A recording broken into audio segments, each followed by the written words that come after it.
I'm Spec 4 Michael Thompson.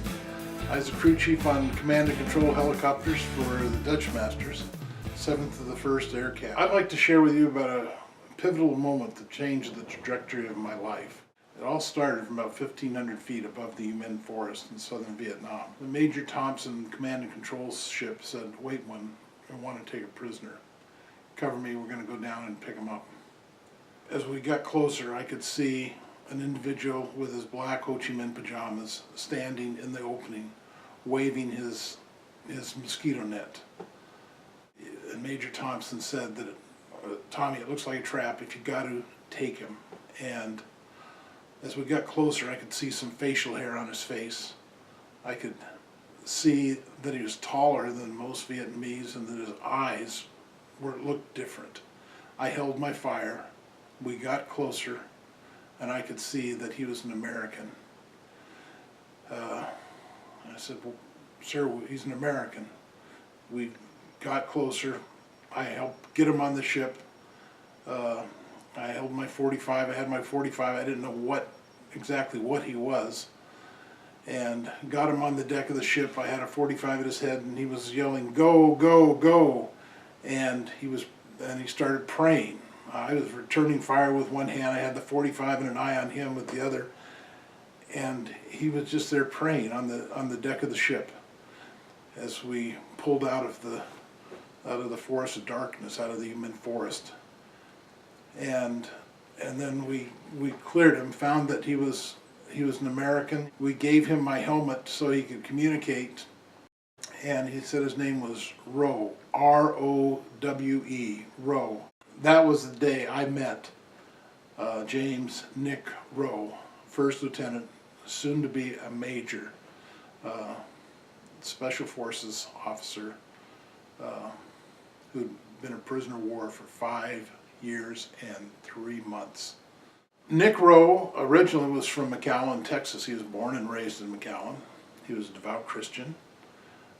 He went to West Point, graduated in 1960, went into Special Forces, and got his Green Beret. And then in 1963, after all of his training, he went to Vietnam and was assigned to the 5th Special Forces unit. His job was to advise in the organizing, equipping, and training of the Vietnamese irregular forces. After being there about 3 months, he went out on a mission with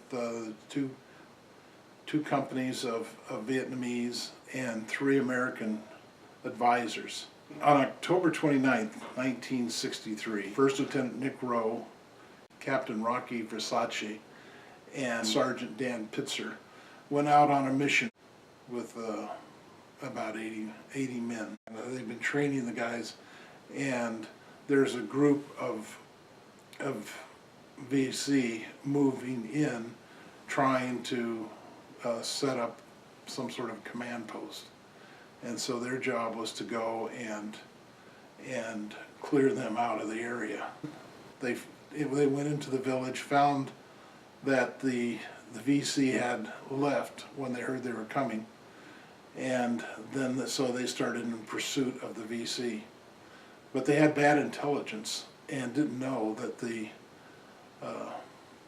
that there was 2 battalions of VC on their way through the forest, or through this area, and as they got closer and started attacking, they were actually being surrounded by a larger force. They got stuck in a firefight. They ran out of ammunition and were overrun by the VC. The VC took Dan and Rocky and Nick as prisoners. Rocky had been wounded. Nick spent 62 months in the prison. He suffered from beriberi, dysentery, fungal diseases, psychological and physical torture. He lived in a wooden cage, 2 feet by 3 feet by 6 feet, bamboo cage, with his many times with his feet shackled at night, so he make sure he stayed there. He tried escaping 3 times and got captured all 3 times. He convinced them that he was an engineer, a draftee and an engineer. Some American peace activists came and asked about him as being a West Point graduate, and at that point the VC were very upset with the fact that he lied to them all this time, and they beat him for 6 hours and put him in his cage for 2 days without any clothes or mosquito net, and let the mosquitoes feed on him. He kept a journal and a calendar. His faith in God and just trying to keep track of things kept his mind where they didn't break him. My grandmother was a strong Christian and took me to Sunday school. My mother would go with me sometimes to church. I didn't really have a church upbringing. When I was in the Army, I found out that if I went to church on Sundays, that I didn't have extra duty. So I always, when I was in basic training, I started going to church on Sundays. When I got to advanced training, my best friend, he was in Vietnam, and I found out that he had been killed. And I took it really bad, and I didn't know what to do. I was all by myself in Virginia. So I found myself at the base chapel, praying for him and his family. And with Nick Rowe, when I saw him on the floor of that helicopter praying, that just made me think more about God. But it wasn't enough, because I got out of Vietnam and I didn't go back to church. On the day of the rescue, God had me and Major Thompson and Major Rowe all together in one place. Knowing what Nick Rowe had been through, the odds of him being the one guy out of this whole regiment of VC down there, why did we pick him? It just always boggled my mind. God is the only one that could orchestrate something like that in my mind. December the 11th, 1968 was the day of the biggest mission I'd ever been on. There was helicopter units all over the place, orbiting off in the distance. Our job was to follow in a B-52 strike. The VC had a regimental headquarters down in the Yumen forest, camouflaged amongst the trees. So we were orbiting off in the distance, waiting for a B-52 arc light strike to come in. Right on time, 3 B-52s way above the clouds. We couldn't see them.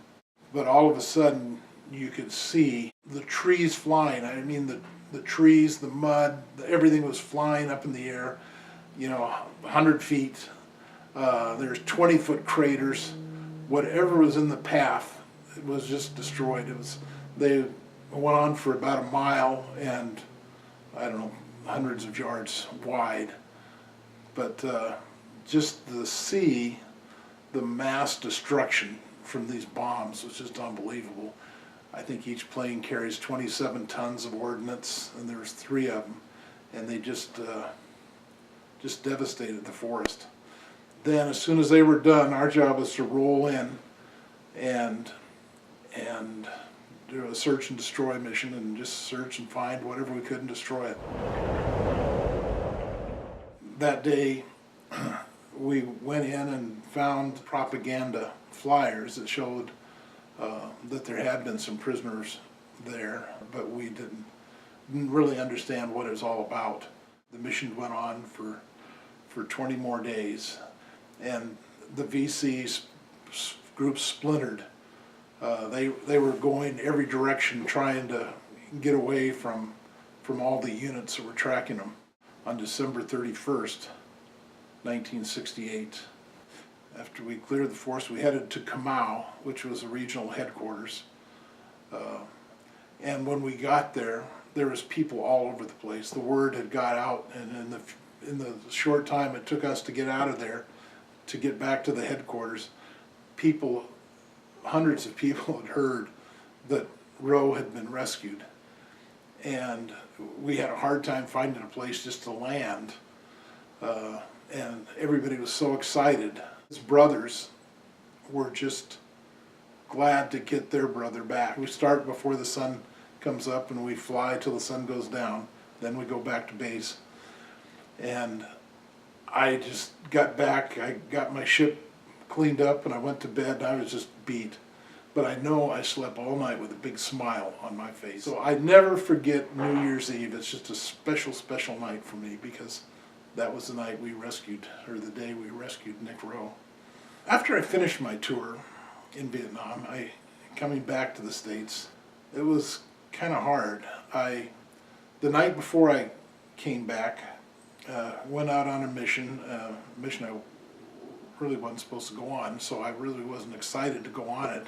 It was a night mission, and we got back to base about 4 o'clock, 5 o'clock in the morning, and we were one ship short. Well, one of the ships with my buddies on it didn't make it back. We didn't know what happened. But then I had to get, 8 o'clock, I had to be on a plane, head back to get the Freedom Bird home. So I didn't know what happened to 4 of my buddies, and it really bothered me because we're brothers and we take care of each other. It was great to get home to the family, but I didn't feel like I belonged. I had my buddies back there. I was involved in a lot of stuff that really bothered me. I don't know, and and then some of the things that went on just seemed so petty. After I first got back, I found myself many times on the floor in the middle of the night. I don't know, I'd hear something, I'd be on the floor, I'd have nightmares. I had a hard time adapting, and I just went with my dog up in the mountains, up in the hills for a few days, and I actually went back, reported back to Georgia, back to my base, back in Savannah, Georgia, about 2 weeks before I was supposed to. I couldn't quite cope, and I needed to get back with people that understood what I was going through, I guess. Just kept myself busy all the time, and I was able to get through things. Every New Year's Eve, I remember the day that we rescued Rowe. About 10 years after I got out of the service, trying to find something to do for New Year's evening, I found a group of Christians that were having a party. We ended up actually in church, and a group of them were singing, and I was able to pray, and I was praying for Rowe. Anyway, this helped get me back into church. I finally found a church that I liked. That's actually where I met my wife. And I attended an Acts retreat. I was actually able to take my Vietnam memories and write them on a piece of paper and nail the paper to the cross. And that helped me to get rid of some of those nightmares, some of those bad memories. And then with my small group, it actually helped me to talk about some of it, I think. 40 years after I left Vietnam, Blackhawks had a reunion in Washington, D.C. We were going to honor our buddies that didn't make it at the wall.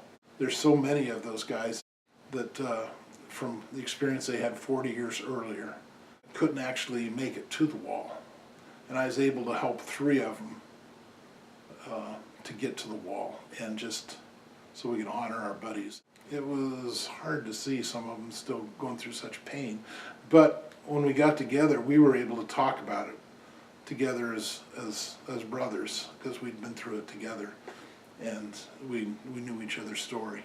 In 1981, Nick came back in the service to set up the SERE course, which is a Survival, Evasion, Resistance, and Escape course, which is a course that's still used by the Special Forces and Special Services for the other services, from what I understand. It's a very intense course, and it's required for graduation to become a Green Beret. In 1987, Nick was assigned to a joint military advisory group in the Philippines. The Communists and New People's Army was trying to topple the Philippine government, and he helped set up a crew to infiltrate and find out what was going on and help combat the New People's Army. He was an intelligence officer, and he worked for the Army and the CIA, and found out that they have a list of people that they want to assassinate, and his name was up towards the top of the list. In the middle of April 1989, he decided to send his beret and his Bible, his two most important items, back home to his wife. Then on April 28th, 1989, Nick was assassinated. My experience with Nick and with Major Thompson, both godly men, made me get on my knees and pray to God, because I realized that God looked over them and God looked over me, because there's many times that I know that he had his hand out in helping me through this whole thing. At church, Pastor Kimberly was announced she was going to take a mission trip to the Philippines. The timing of this trip and a mission trip was just unbelievable, because it coincided with the trip back to Washington, D.C. to the wall and honoring my buddies that had fallen. It gave me a chance to go to honor Nick Rowe, and I'm not a mission kind of guy, but I wanted to go on this mission trip. I talked to Kimberly, and she said that we could make a side trip, because I wanted to go to the spot where Nick Rowe was assassinated to honor him. But we were able to go to the spot. I had an article and some memorabilia of Rowe's, and I was able to set it there and put a rock on top of it and give him a hand salute.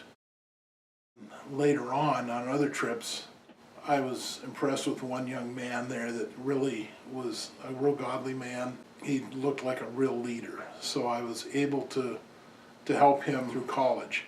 He's going to college there, and he wants to be a teacher and a pastor. His name's William, and he graduates this June, and I'm excited to go to his graduation. So we have a baptism there for the kids. We get a place with a big pool, and the kids come play, and we barbecue, and there's a bunch of them that wanted me to baptize them. It was just so neat to go whole circle. For me, there, going through my experiences in the Army, through the human forest, to end up baptizing kids as a result of my experiences with Nick Rowe and Major Thompson. I just want to let you know that Nick Rowe gave it all for his country, and Jesus gave it all for us. And as you travel through the jungles of life, God has not forgotten you and is there for you. Don't be afraid to give it to Jesus.